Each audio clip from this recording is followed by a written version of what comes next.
dreams die. Rely on yourself in no way.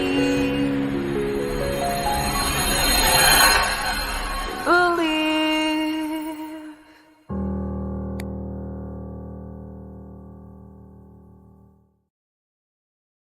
Good morning, everybody. It is Wednesday. Finally, hope everybody had a good day yesterday. Today, we'll be tackling the topic of Job, and it should be interesting. Job, no one's going to make me mad today. Uh, I want to clarify that since you bring it up. You guys have not seen me mad. I want you to understand you have not ever, not once have you ever seen me mad. What you have seen is me adamant. Okay? You have not, repeat, not seen me mad. No one, no zero person on the internet has ever seen me mad. That has yet to happen. Um, I have put that particular guy to death. Okay? I no longer am that guy. But when I do have a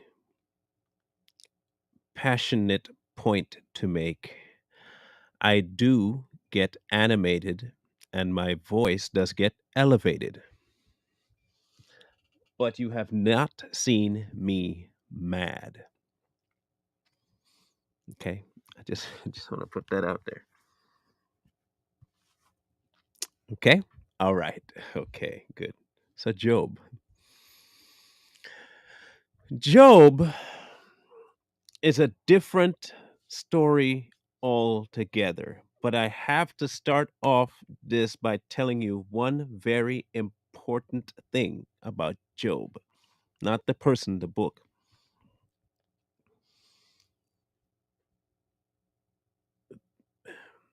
This is a deep deep glance, and I use glance because you get it for only a few chapters, 40 plus chapters, right? Into what the mind does when it doesn't understand its place. When the mind of man doesn't understand its place and who God is, like literally who he is, people will question what's happening just like Job's friends did. So, with that in mind, we'll start off, okay? And remember, we're talking about the God of the universe, God. Remember, that's the God we're talking about. Okay. Just want to make sure people understand that. Okay. There was a man in the land of Uz whose name was Job. And that man was blameless and upright, and one who feared God and shunned evil. And 7 sons and 3 daughters were born to him. Also, he had possessions. There were 7,000 sheep, 3,000 camels, 500 yoke of oxen, 500 female donkeys, and a very large household. So this man was the greatest of all the people of the East. And his sons would go and feast in their homes, each had his appointed day, and would send an invite to their sisters to eat and drink with them. So it was when the days of feasting had run their course that Job would send and sanctify them, and he would rise early in the morning and offer burnt offerings according to the number of them all. For Job said, "It may be that my sons have sinned and cursed God in their hearts." Thus he did this regularly. So we get a nice little picture of who Job was: head of his home, head of his wife, head of his children. His children would have feast days and they would eat and they would have fun. The family got along. Then he would get up and he would, offer a sacrifice in case they did something that they were unaware of, just to cover his children. That's Job. Now comes the linchpin. Now there was a day when the sons of God came to present themselves to the Lord. Satan also came among them. And the Lord said to Satan, "From where do you come?" Okay, so I'll stop right there. Stop right there. If y'all don't think God has a sense of humor, if you don't think God has a sense of humor, look. Just a quick side note. I am actually planning to put my voice to narrative that one. Am I going to narrate that one? So, um, do you remember when Adam and Eve screwed up? What did he come out saying? Hey, where you at? You know what? He knew. He knew where they were, right? He knew where Adam and Eve were. He knew what Satan was doing. Okay, just he knew. Okay, and Satan answered, Lord, well, from going to and fro on the earth and walking back and forth on it, I was bored, is what he's saying. Then the Lord said to Satan, have you considered my servant Job? That there is none like him on earth, a blameless and upright man who fears God and shuns evil? Here comes the setup. God is in the habit of playing T-ball with a lot of his enemies, okay? He's great at T-ball. He'll set them up right where he needs to set them up, and then he'll take this aluminum bat and just smash them across the fence. Like, that's what he plays. He plays that game, the long term. Hey, by the way, you consider Job? You seen Job? You see how good Job is? Now, let's go to what worldly people would say. Why would God even talk to Satan? Why would God entertain? Why would God even tell Satan? Now, remember, Satan did not bring up the idea of Job. God did. Satan did not bring up Job's name. God did. Okay? God brought up Job's name to Satan.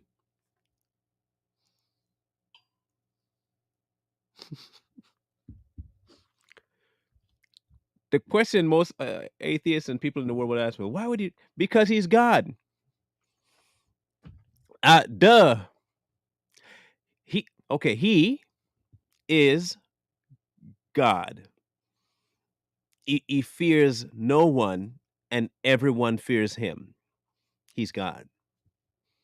He can talk to Satan because Satan has no power over him. Satan will never win. So God can't lose. And so even if he says go try that, God always has a contingency plan to beat Satan.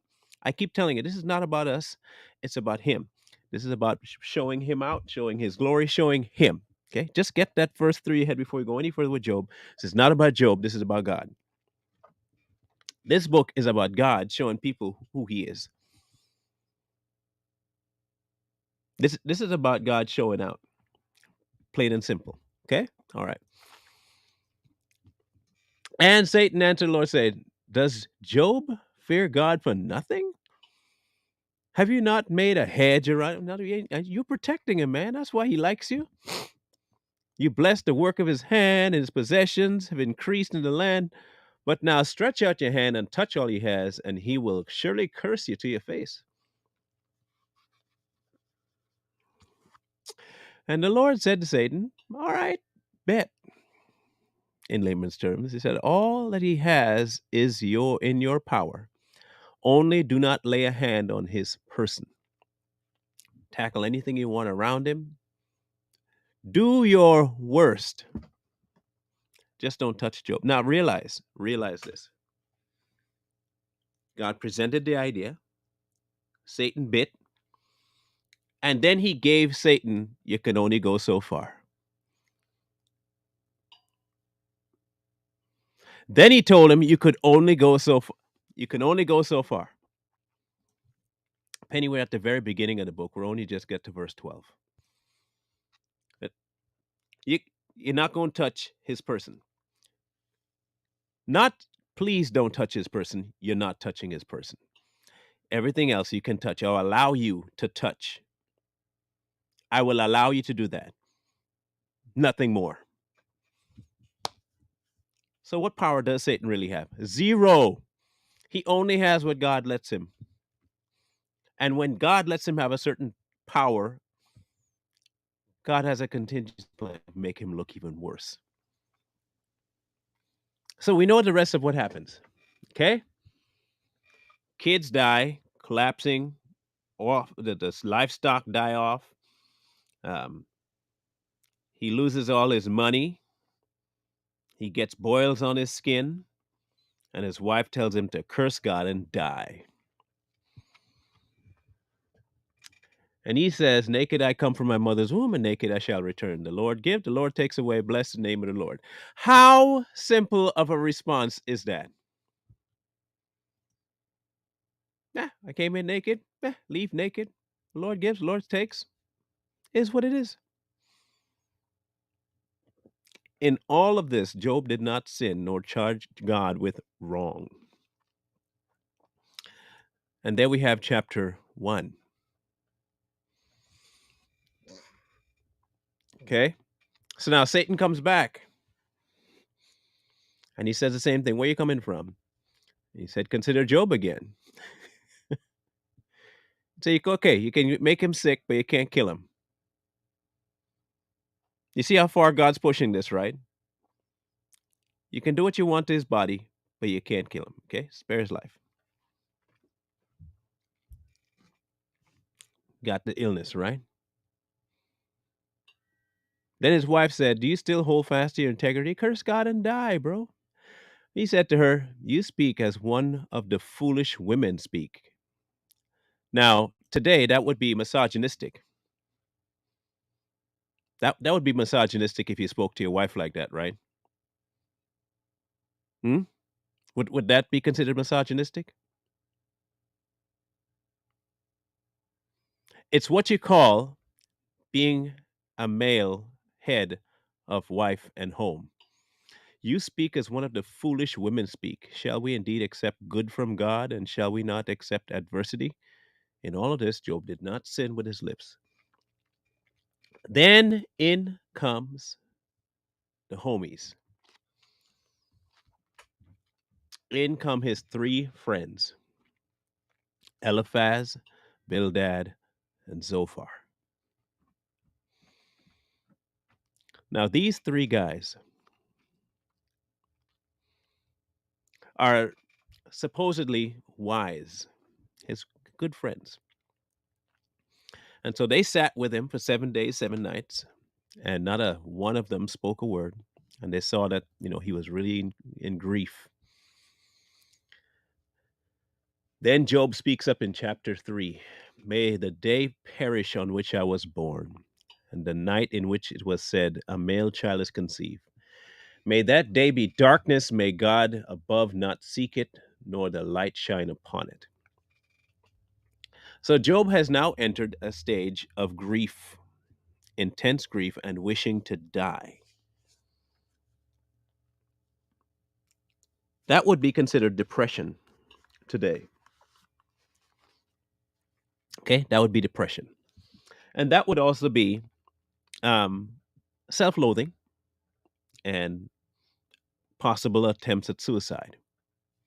Okay, trying to correlate it to today.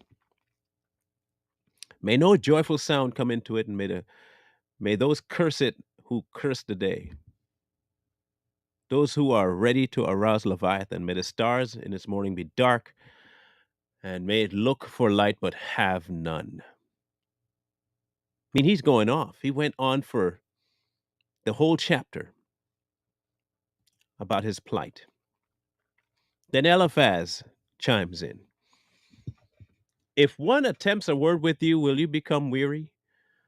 But who can withhold himself from speaking? In other words, we're tired of watching you wallow, man. We're going to tell you something, and if you don't like it, that's on you. Remember now, whoever perished being innocent, or where were the upright ever cut off? Ever have I seen, even as I have seen, those who plow iniquity and sow trouble reap the same. By the blast of God they perish, and by the breath of his anchor they are consumed. Seems to me like he's trying to tell Job, this wouldn't happen to you if you were really living an upright life. You ever had people tell you that? That these things are happening to you because you did something wrong? Can a mortal be more righteous than God? Can a man be more pure than his maker? If he puts no trust in his servants, if he charges his angels with error, how much more those who dwell in houses of clay with foundations of dust, who are crushed before a moth? Do their own excellence go away? They die without even wisdom. Call out now. Is there anyone who will answer you? And to which of the holy ones will you turn? For wrath kills a foolish man, and envy slays a simple one. So, in other words, Eliphaz is saying that this is all happening because God is trying to chasten you. Okay, Job? Understand this is why this is happening. I know why this is happening, Job. So he goes off. And then Job chimes in again. Remember, this is a conversation between friends. Oh, that my grief were fully weighed and my calamity laid with on scales. For then it would be heavier than the sands of the sea. Therefore, my words have been rash. For the arrows of the Almighty are within me. My spirit drinks of their poison. The terrors of God are arrayed against me. Does the wild donkey bray when it has grass, or does an ox low over its fodder? Can flavorless food be eaten without salt? And is there any taste in the white of an egg? My soul refuses to touch them. They are loathsome food for me. Still in his sorrow, still in his depression, he's still saying that he is understanding that God did this to him, but he doesn't lay any blame against God.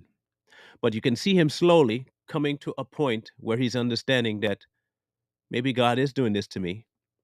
And then why is he doing this to me? Because he goes from, I hate this place, to no one can comfort me. His friends chime in, at least one of them, Eliphaz. And he keeps going down this rabbit hole of endless self. What's the best word for that? Self pity. Now, warranted completely because Job has just lost everything. And in his mind, he has done everything good. He repented when he needs to repent. He sacrifices when he needs to sacrifice. He leads his family in a godly way.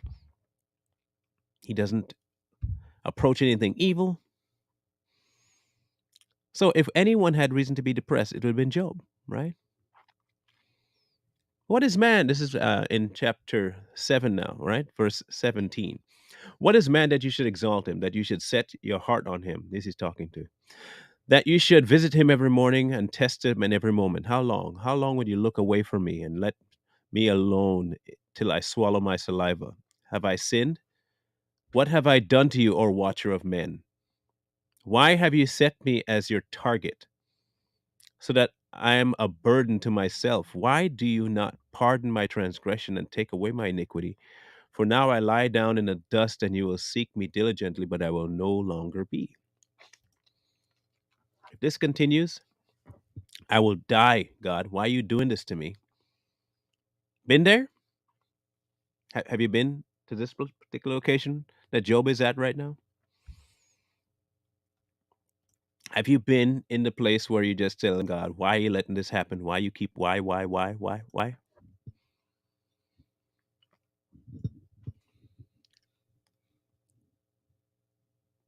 Bildad, how long will you speak of these things? Chapter 8. And the words of your mouth be like a strong wind. Does God subvert judgment, or does the Almighty pervert justice? If you or your son sinned against him, he will cast away their transgression. He has cast away their transgression.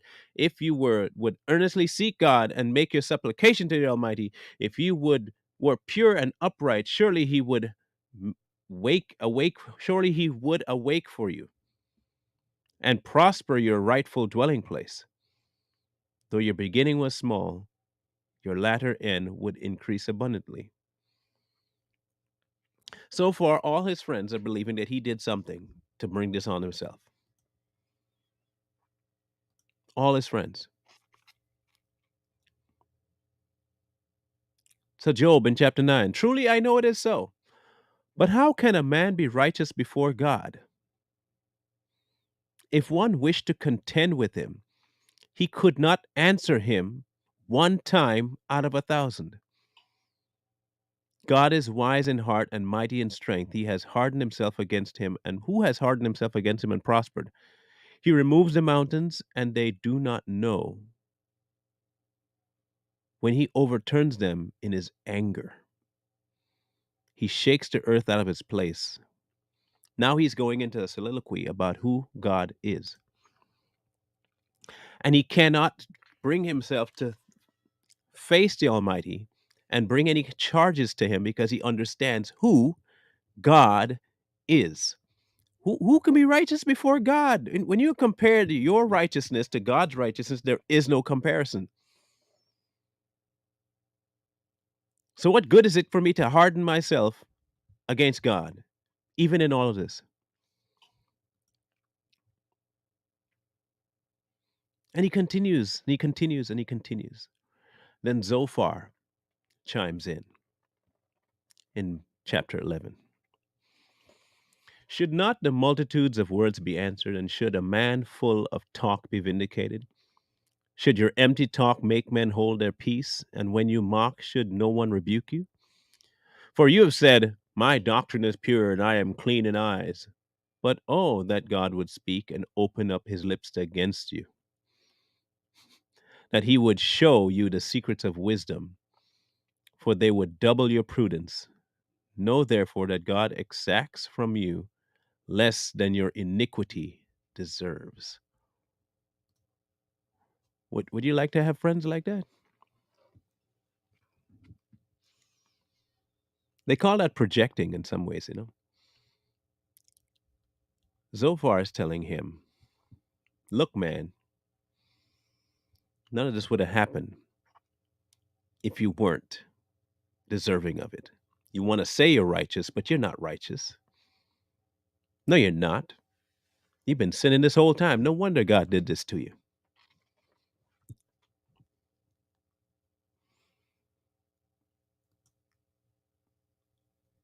It's amazing.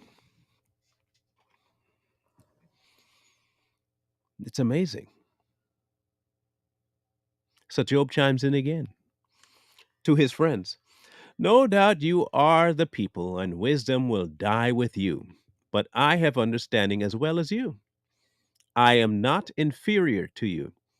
Indeed, who does not know such things as these? In other words, you think you're telling me something new? You, you think I don't know that I'm not super righteous? But I do know what I do. Job he never went away from the fact that he every day he offered sacrifices. Every day. He did not miss. He offered sacrifices for his children when his children were unaware that they may have done something. That is the level. And Job knew. Job knew. He never lost that sight. He knew. Even though he might have been mad, upset, sad, distraught, he knew what he was doing. I am mocked by his friends who called on God, and he answered him, and just and blameless who is ridiculed. A lamp is despised in the thought of one who is at ease. It is made ready for those whose feet slip. The tents of robbers prosper, and those who provoke God are secure in what God provides by his hand. Job is slowly starting to realize something here. I don't know what's going on, but still God. I don't know what's going on, but still God. Because I've seen wicked people prosper. So, in other words, could it be that I was wicked before and I still was prospering? How do I square that circle? I was prospering before, and now all of a sudden I'm not. I've seen wicked people prosper, So was I prospering because I was wicked, even in my wickedness, and all of a sudden now it's lost because I'm more what is it? What is it? With him are wisdom and strength. He has counsel and understanding. If he breaks a thing down, it cannot be rebuilt. If he imprisons a man, there is no way he can be released. If he withholds waters, they dry up. If he sends them out, they will overwhelm the earth, Noah. With him are strength and prudence. The deceived and the deceiver are his. That is a pivotal line. When I say Job was wise, listen to that line. The deceived and the deceiver are his, and makes fools of the judges. He leads counselors and away. He leads counselors away plundered. He loosens the bonds of kings and binds their waist with a belt. He leads princes away plundered and overthrows the mighty. He is seeing, after all the ridicule from his friends, that he only knows one main thing about God is that you can't out God.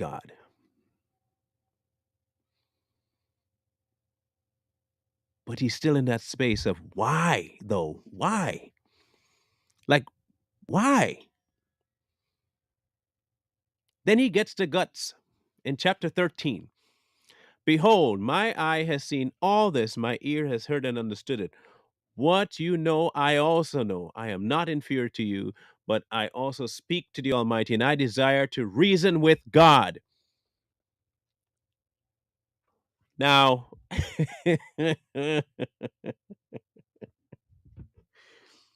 if you know anything about prayer, the running joke is that you don't ask God for certain things. You don't ask Him for patience. Don't ever ask God for patience. You don't do it unless you are prepped for everything to test your patience. Do not ask, do not ask for patience if you are not ready to deal with everything testing your patience. I mean, everything. Because that's how he gives you patience. Okay? Don't ever pray either. Whatever you want me to do, I will do. Unless you really are willing to do whatever he asks you to do. When I say don't ask that, I mean it, because if you do that, you are look, you are in for a different world, a different world. Okay, I did ask for patience once. Never again though, never again. But it worked, but never again. You're not gonna get me twice with that. Mm-mm. No, no, no. No. No. Mm-mm. Mm-mm. I am now content. I'm content with whatever. I'm content. I'm content. Extra, I don't really need. I'm good. I'm good. I'm really good. I'm really good. Thank you. Thank you though. You just don't do it. Unless you're ready, don't do it. I desire to reason with God, but you forgers of lies, you are all worthless physicians. Ooh, man, goes off on his buddies. Oh, that you would be silent, and it would be your wisdom. In other words, shut up. Just shut up. Now hear my reasoning and heed the pleadings of my lips. Will you speak wickedly for God and talk deceitfully for him? You have no idea whether or not God is punishing me for anything, but you're quick to open your mouth about God to me. You're speaking on behalf of God. Like he did something to me. It was all him. And you have no clue. You have just as much knowledge about God as I do, but you seem to somehow be able to talk to me about stuff you don't know about me, and much less God. You're a forger of lies. He's telling his friends, you're lying. You don't know anything about what God wants. Will you show partiality for him? Will you contend for God? Will it be well when he searches you out? Or can you mock him as one mocks a man? He will surely rebuke you. If you secretly show partiality, will not his excellence make you afraid? And dread of him will fall upon you? Your platitudes are proverbs of ashes. Your defenses are defenses of clay.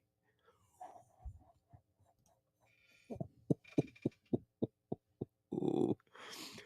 Job clapped back big. Why? Because in all of that, Job still understood one thing about God. He's God. He understood he's God. That is some serious slaps that he hit his friends with. Hold your peace with me and let me speak.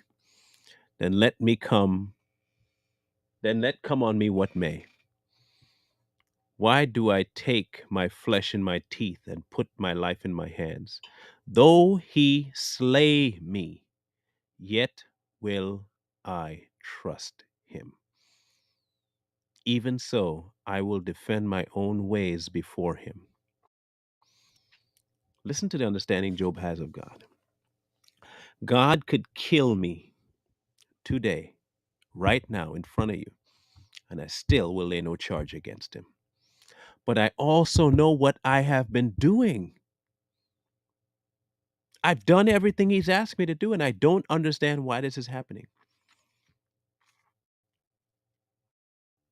He don't understand though.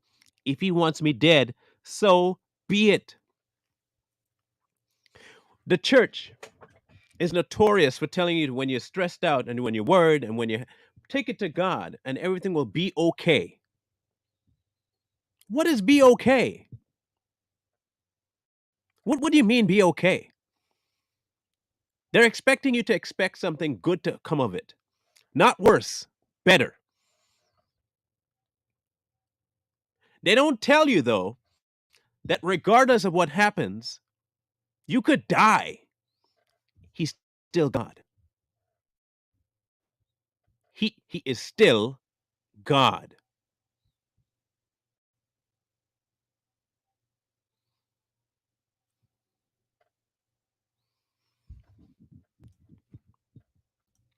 Though he slay me.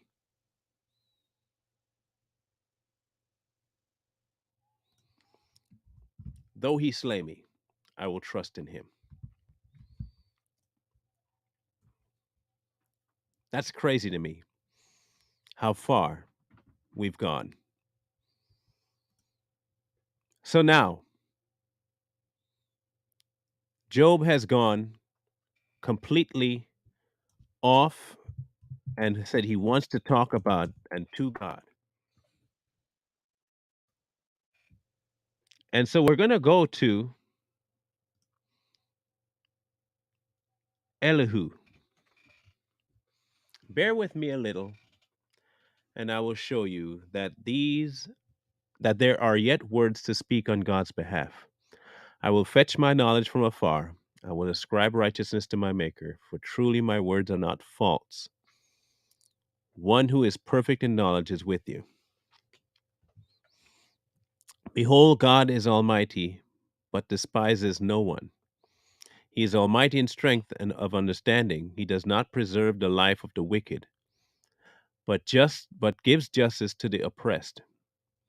He does not withdraw his eyes from the righteous, but they are on the throne with kings, for he has seated them forever, and they are exalted.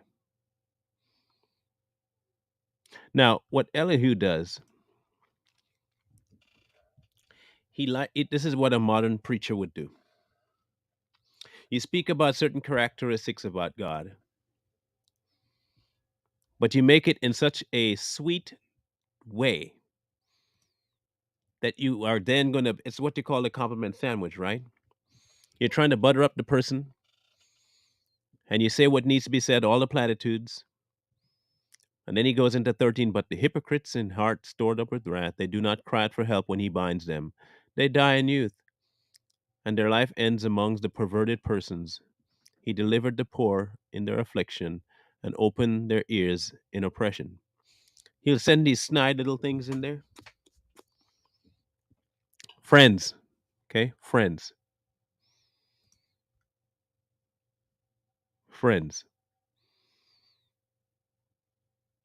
He talks about God greatly.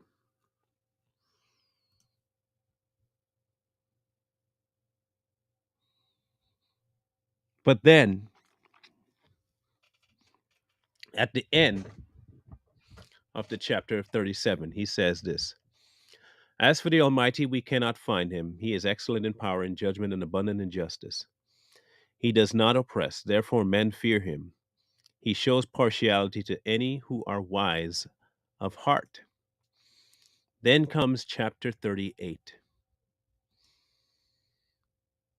Then the Lord answered Job out of the whirlwind and said, Who is this who darkens counsel by words without knowledge? Now prepare yourself like a man. I will question you, and you will answer me. Where were you when I laid the foundations of the earth? Tell me if you have understanding. Who determines its measurements? Surely you. Or who stretched the line upon it? To what were its foundations fastened? Or who laid its cornerstone? When the morning stars sang together and all the sons of God joined and shouted for glory? Or who shut the seas with the doors when it burst forth and issues from the womb? When I made the cloud its garment and thick darkness its swaddling band? When I fixed my limit for it and set bars and doors? When I said, This far you may come, but no further, and here your proud waves must stop? Have you commanded the morning since the day's begun and caused the dawn to know its place, that it might take hold of the ends of the earth and the wicked be shaken out of it?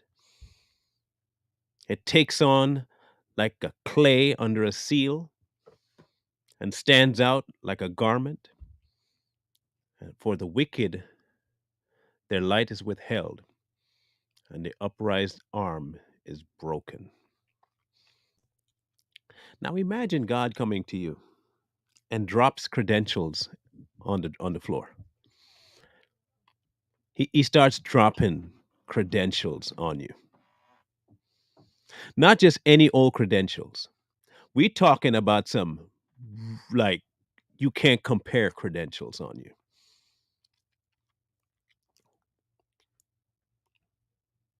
Okay? He's just dropping them. Blam, blam, blam, blam. Where were you? Where were you? Did you?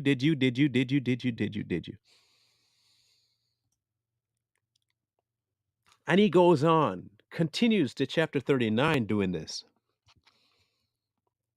He tells Job everything that he does, that he handles, that he controls, that he has the season set for, the boundaries set for. I love this one. Have you ever given the horse its strength? Have you clothed its neck with thunder? Can you frighten him like a locust?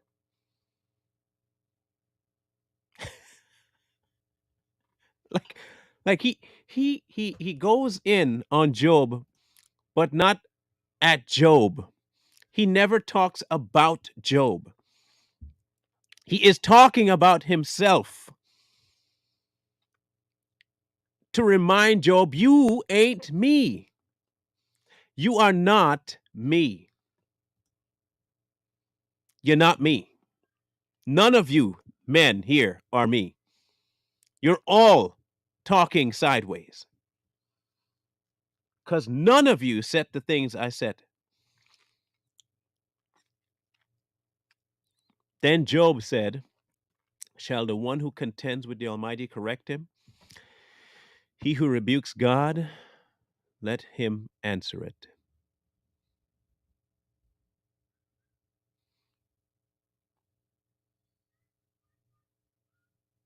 Sorry, that was the Lord to Job. Then Job said, behold, I am vile. What shall I answer you? I lay my hand over my mouth. Once I have spoken, but I will not answer. Yet twice, but I will proceed no further.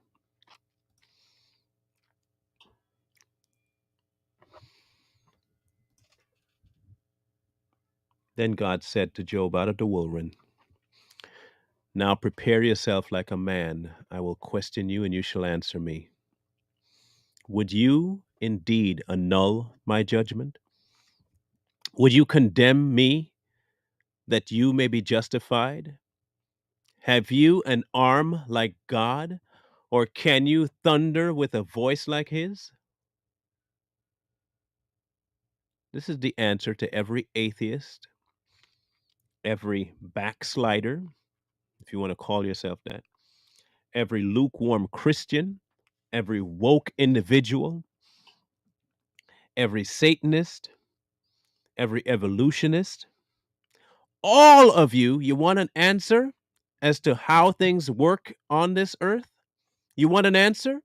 Here's your answer. Not from anybody but the king himself. Would you indeed annul my judgment? Would you condemn me that you may be justified? Have you an arm like God, who can thunder with a voice like his?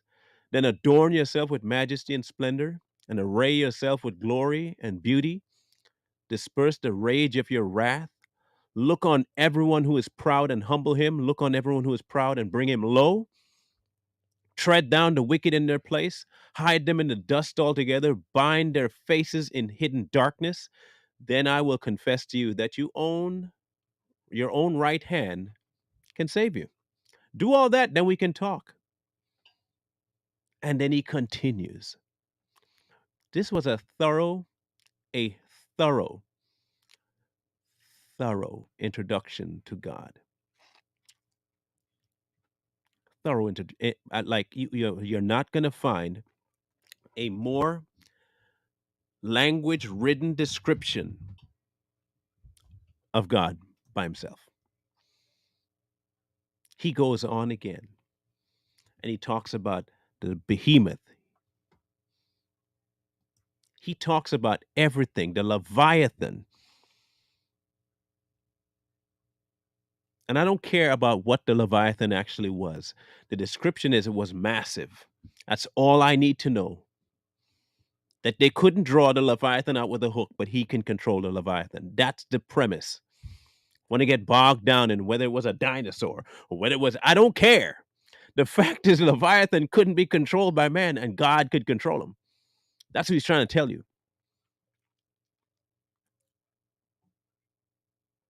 He goes on and on and on. Then in 42, in 42, Job gets to talk again. And he says this, I know that you can do everything, and that no purpose of yours can be withheld from you. You ask, who is this that hides counsel without knowledge? Therefore, I have uttered what I did not understand. Things too wonderful for me, which I did not know. Listen, please, and let me speak.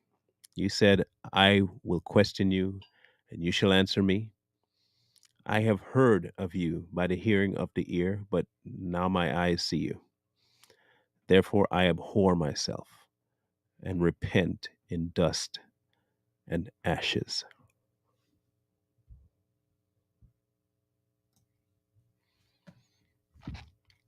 You want to know what it means to really know God? The real crux of knowing God is knowing who you are before Him. Knowing who you are before Him. Job got a heavy dose. I've heard of you with my ear, but now I see you. And I despise myself. And I repent in dust and ashes. And so it was after the Lord had spoken those words to Job. The Lord said to Eliphaz, my wrath is aroused against you and your two friends, for you have not spoken of me what is right. My servant Job has. Now therefore take yourselves 7 bulls and 7 rams, go to my servant, and offer up yourselves a burnt offering, and my servant Job will pray for you. For I will accept him, lest I deal with you according to your folly, because you have not spoken of me what is right. My servant Job has.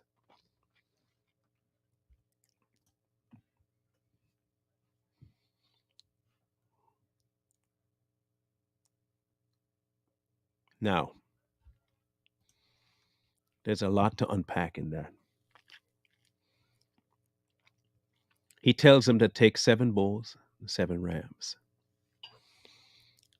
and go and offer sacrifices and have Job pray for you. You remember some time ago we talked about Revelation, the Revelation 2 3, and I'll make your enemies thy footstool and all that stuff. I will make them. This is what it looks like. You want to know what making enemies come and bow to you and say that, yes, God loves him? You know what it looks like? That. When God makes it happen, not you, not your militant BS. No, this is what it looks like. God will humble who he needs to humble, and he will create the environment for them to have to go and do what he wants them to do. If it's to bow, he'll make them bow. If it's to sacrifice, he'll make them sacrifice.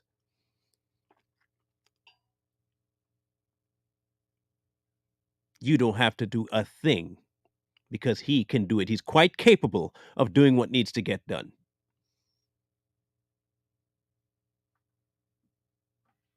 The flip side to that is that he is not going to deal with his friends, even though they messed up severely. He's going to put them under the protection of Job because Job was worthy. It is no different than Christians today going through Jesus. There is one worthy, and if he were to deal with us directly as we are, his wrath would have to be exercised. But because he loves his son and he sees us through his son, we get forgiveness.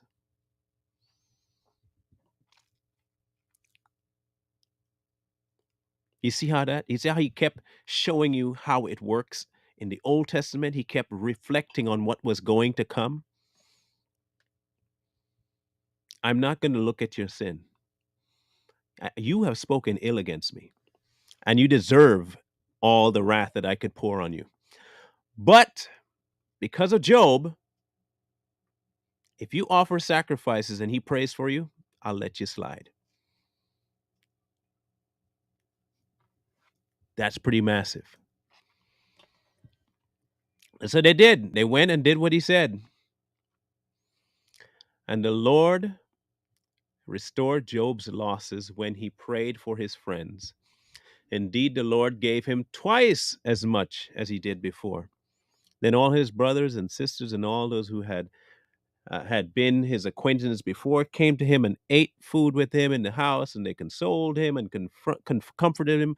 And all the adversity that the Lord had brought upon him, each gave one piece of silver and each a gold ring. Now the Lord blessed the later days of Job more than his beginning. He had 14,000 sheep, 6,000 camel, 1,000 yoke of oxen, and 1,000 female donkeys. He also had 7 sons and 3 daughters.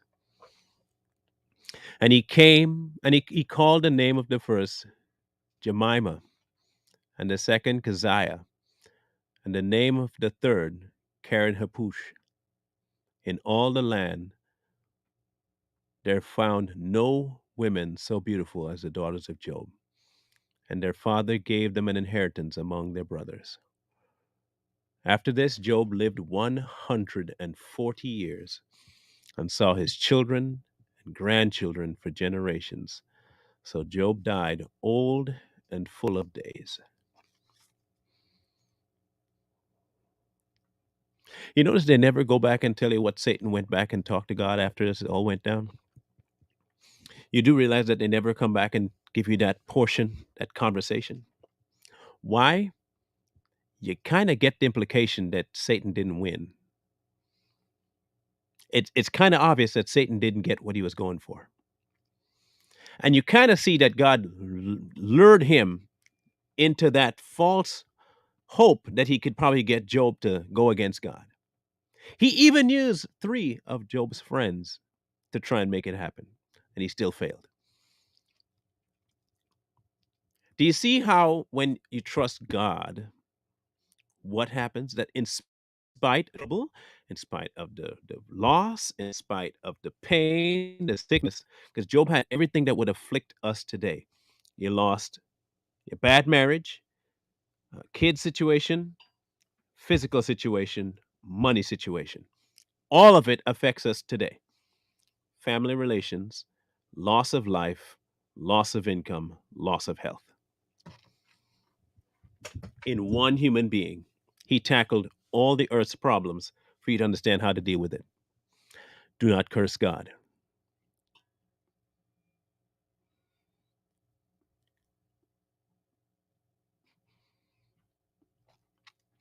So if I'm going to have I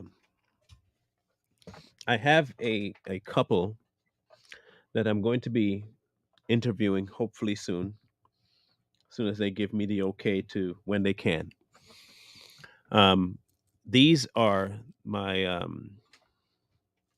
the worship leaders at the church I go to, and their story. When I tell you that their story is miraculous, and not because of any miracle that they experienced. Their story is miraculous because of the faith that they have. Like it is crazy faith. And when you hear the story, you see, a lot of people look for stories to end in something good for them to believe God. God saved me from this and God healed me from that.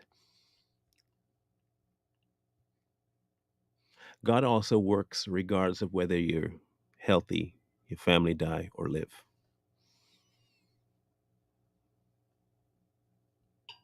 He's still the same God.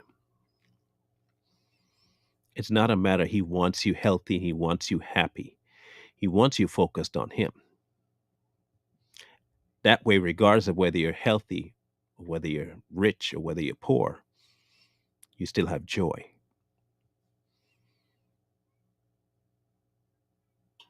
Yeah, money will make things easy for the most part.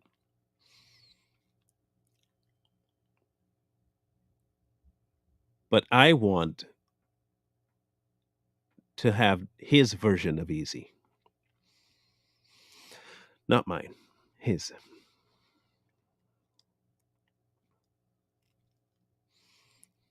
The story of Job.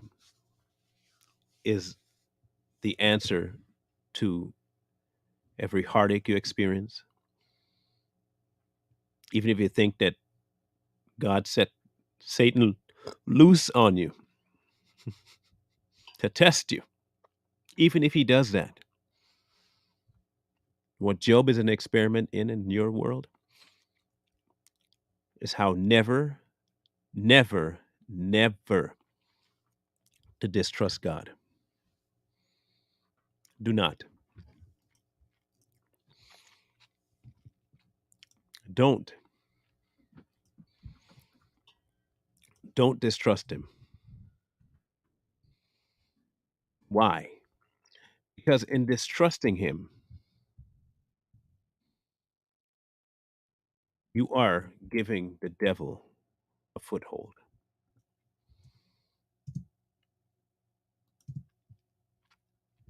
That's what you're doing.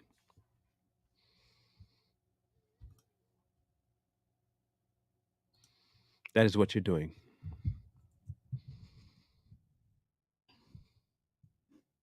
With Job, you have to see the larger picture. And that larger picture is that when God says he's in charge of something, he's in charge of it. When God says don't worry about something, he means don't worry about it. He said, don't worry about it. That's what he means. He says exactly what he means.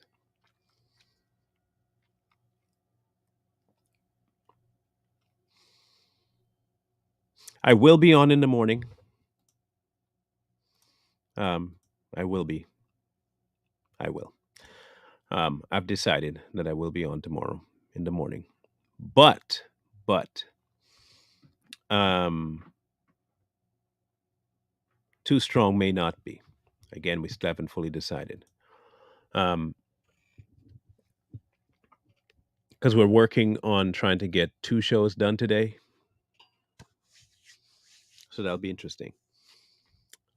I also have a um, another show at 2 o'clock Eastern today, and it'll be on my Rumble channel though because of the content.